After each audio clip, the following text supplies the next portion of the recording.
Space में हम इस धरती तक सीमित नहीं है। हम वो पहली संस्कृति हैं जिसने तारों की भाषा दुनिया को सिखाई, जिसने नक्षत्रों को संज्ञा दी, जिसने आकाश से गंगा निकाली और जिसने सागर पर सेतु बनाया। मैं तो यह भी पूछना चाहता हूं मेरे भाई, जिन लोगों को लगता हो कि यह कल्पना है, वैसे तो वो आपके अज्ञान के कारण कल्पना लगती, जैसे बहुत सी चीजें विज्ञान की आज से 100-150 साल पहले कल्पना लगती थी, पर उनसे पूछ लो कि भाई ऐसी कल्पना भी तुम क्यों नहीं कर पाए। उसके लिए भी तो इतनी विराट दृष्टि चाहिए कि आप आकाश गंगा तक सोच सकें। तो इससे आप समझिए कि स्पेस में हमारा विस्तार कहां तक था। अब टाइम पे आइए, अभी 2 महीने पहले हम लोगों ने अपना नववर्ष मनाया, तो अभी क्या चल रहा है, ईस्वी संवत 2021। तो किसी का 2021 चल रहा है, किसी का 1400 से चल रहा है।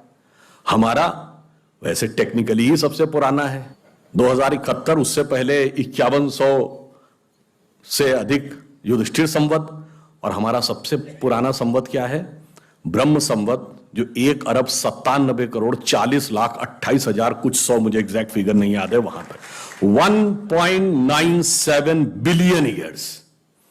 बाकी दुनिया में कोई भी सभ्यता 1000 से ऊपर नहीं जा पाई। किसी संस्कृति में कहा गया 14,000 साल पहले दुनिया बनी, किसी ने कहा 7,000 साल पहले दुनिया बनी, किसी ने कहा 30,000 साल पहले दुनिया बनी। कोई 1 लाख तक भी नहीं पहुंचा और हम 1.97 बिलियन तक पहुंचे। और इसकी प्रामाणिकता क्या है, इसकी वैज्ञानिकता क्या है, इसका प्रमाण देता है दुनिया का सबसे बड़ा कॉस्मोलॉजिस्ट कार्ल सेगन। और ये कार्ल सेगन कोई छोटा मोटा आदमी नहीं था।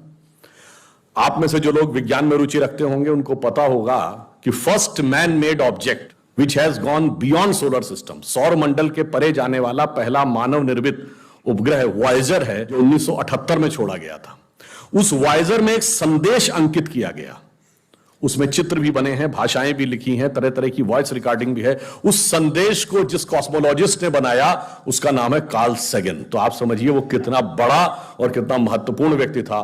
कार्ल सेगन लिखा है, only the ancient cosmological calculations of Hindus matches with the modern scientific calculations because they went to the billions। और आज हम मानते हैं कि 4.5 बिलियन ईयर है अर्थ की आयु, 1.97 बिलियन हमारे यहां मानी गई। कार्ल सेगन कहता है others were not able to even reach 100,000 and Hindus have calculated up to billions। तो अब ये एक वैज्ञानिक कह रहा है कि हमारा टाइम में कितना लंबा व्याप है और स्पेस में कितना लंबा व्याप है। तो आपको यह समझना चाहिए कि जिसे हम सांस्कृतिक राष्ट्रवाद कहते हैं वो कितना गहरा और गंभीर है। अब मैं आपसे कभी पूछूं कि दुनिया में सभी धर्म संस्कृतियां दावा करती हैं कि हमारे पास बिल्कुल अलग विचार है, हमने बड़ा अच्छा विचार दिया है। अगर हम आपसे पूछें कि हमारी संस्कृति में ऐसा क्या है जो दूसरे में नहीं है, बहुत से लोग कहेंगे साहब उसमें बड़ा सदाचरण की बात कही गई, नैतिकता की बात कही गई। तो लोग कहेंगे ठीक है भाई, दूसरी जगह भी कही गई, शायद कोई फॉलो करता है या नहीं करता। पर मैं अगर आपसे पूछूं कि वो चीज बताइए जो हमारे यहां लिखी और दूसरी जगह लिखी ही नहीं, वो क्या है? आप सबने नाम सुना होगा वैदिक mathematics. Have you ever heard of mathematics as a part of religious text? ये सिर्फ हमारे यहां। गणित धार्मिक पुस्तक का हिस्सा है। Ayurveda medical science, it is globally accepted as a structured medical science, by name itself is a part of Vedas। Medical science धर्म ग्रंथ का हिस्सा हो, गणित धर्म ग्रंथ का हिस्सा हो, ये दुनिया में कहीं नहीं, बाकी जगह विज्ञान और गणित का धर्म से संघर्ष है। हमारे यहां वो धर्म ग्रंथ से उद्भूत हो रहे हैं। ये फंडामेंटल डिफरेंस है हमारे और उनके बीच में। और इतना ही नहीं, मैं कभी आपसे, आप लोगों ने ध्यान दिया हो अगर गणित की जो खोज है, वैसे तो बहुत सारी चीजें थी जो अंग्रेजों के आने के बाद छुपा दी गई, क्वाड्रेटिक इक्वेशन हो, अलजेब्रा हो, ट्रिग्नोमेट्री हो, ये सारी चीजें। मगर एक ऐसी चीज है जो कमोबेश सभी लोग मानते हैं, चलो ये तो मान ही लेते हैं कि भारत ने दिया। वो क्या था? शून्य। अब कहा जाता शून्य किसने दिया? आर्यभट्ट ने खोजा। अरे भाई आर्यभट्ट ने खोजा नहीं, आर्यभट्ट की किताब में पहली बार तुमको लिखा हुआ मिला। अगर आर्यभट्ट ने शून्य खोजा तो बौद्ध मत में शून्यवाद का सिद्धांत कहां से आया? वो तो आर्यभट्ट से पहले के थे। और ये बताइए कौरवों की 18 अक्षौणी सेना से लेके भगवान राम की जन्म कुंडली बन रही थी, वो बगैर शून्य के बन रही थी। वास्तविकता यह है कि शून्य वेदों से निकला और वो इस बात को स्वीकार करने को तैयार नहीं होते थे कि धर्म ग्रंथ से निकलता है, इसलिए उनको छटपटाहट थी, इसलिए वो कहने का प्रयास करते हैं किसी और ने निकाला था। और समस्या क्या है, हमारे यहां तो भगवान राम की जो कुंडली निकली है वो जब नासा के प्लैनेटोरियम सॉफ्टवेयर में डाली गई तो 7114 समथिंग बीसी की डेट निकल आई।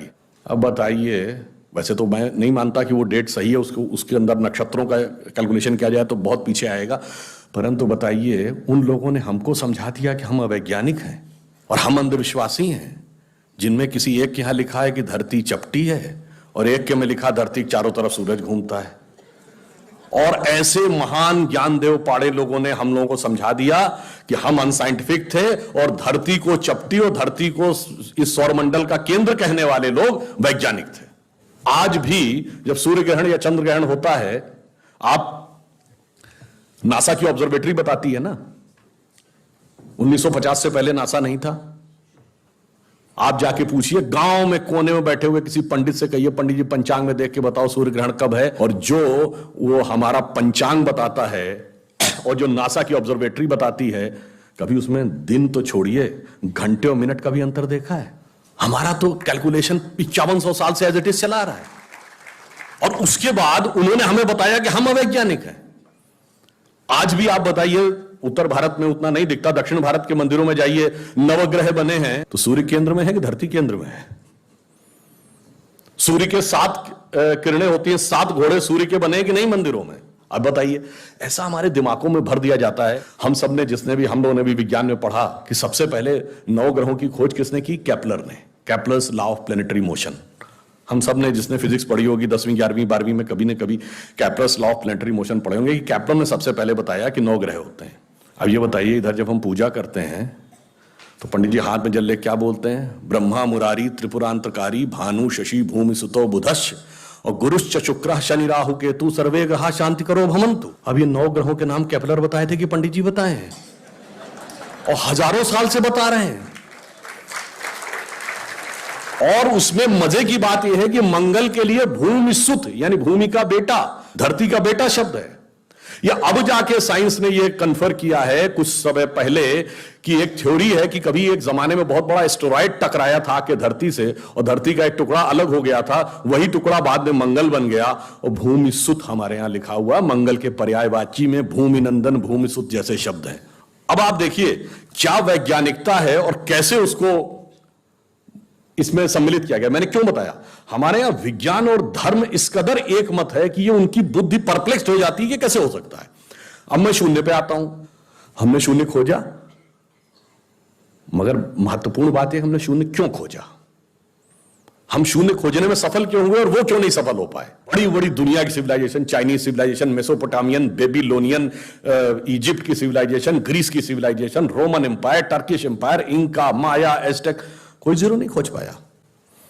उसका कारण यह है कि जो भी विज्ञान के विद्यार्थी हैं वो शून्य का महत्व समझते हैं।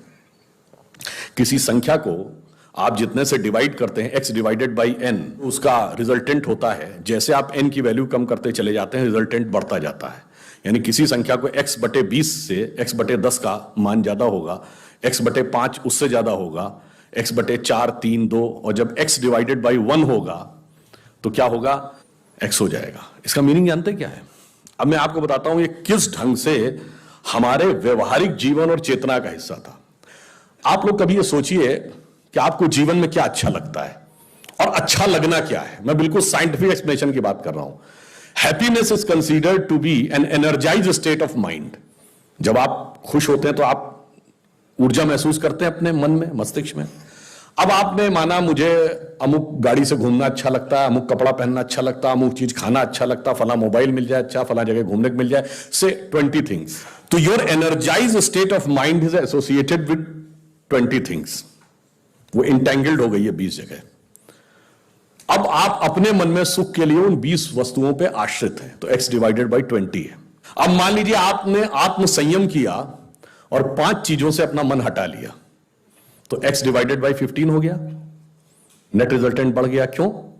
वो ऊर्जा जो उन 5 पदार्थों के साथ संलिप्त थी वो आपने बचा ली, तो वो आपके अंदर रह गई, तो by law of conservation of energy आपका एनर्जी लेवल बढ़ गया। जब आप x/10 पे आ गए, एनर्जी लेवल और बढ़ गया, और संयम किया, 5 चीजों पे आ गए, एनर्जी लेवल और बढ़ गया। अब इसके आगे की यात्रा जो 5 चीजें हैं, उसके आगे की यात्रा x/5 के ऊपर की यात्रा थोड़ी कठिन, चुनौतीपूर्ण है। ये सिर्फ सन्यासी कर पाते हैं। वो 5 चीजें क्या हैं? भोजन, वस्त्र, आवास, श्वास और ईगो, अस्तित्व। तो सबसे पहले क्या छोड़ते हैं? आवास। कहते हैं ना कि करतुल भिक्षा तरतुल वास। अब सन्यासी का कोई घर नहीं होता, तो x/4 हो गया, independent of house, no need. फिर क्या आता है? वस्त्र छोड़ते हैं, नागा साधु या दिगंबर जैन। अब चेतना उस अवस्था तक पहुंच गई जहां दिशा ही आपको अपना वस्त्र नजर आने लगती है, x/3 हो गया। अब भोजन, अब कॉन्शियसनेस उस लेवल पे पहुंचती है जहां पर उसको ऊर्जा लेने के लिए पदार्थ की जरूरत नहीं है, वो सीधे कॉस्मिक एंगल से एनर्जी ले सकती है। जैसे आपने सुना होगा, बहुत से ऐसे महात्मा होते हैं महीनों महीनों तक नहीं खाते। वो एक स्टेज आती है जब आप उस अवस्था में पहुंच जाते हैं कि आप सीधे कॉस्मिक एनर्जी को ग्रहण करने की स्थिति में आ जाते हैं, आपको मटेरियल एनर्जी की जरूरत नहीं। तो x/2 हो गया। अब है श्वास एंड योर एग्जिस्टेंस। जब तक मेरी सांस चल रही है तब तक मैं हूं, पर जिस क्षण आप श्वास को भी नियंत्रण करने की क्षमता प्राप्त कर लेते हैं, your consciousness become independent of your breathing. मैं चाहूंगा तो मेरी सांस चलेगी, जब नहीं चाहूंगा तो सांस नहीं चलेगी, फिर चाहूंगा तो सांस चलने लगेगी। यह अवस्था होती है समाधि की अवस्था। तो आप x/1, तो x/1 is equal to x।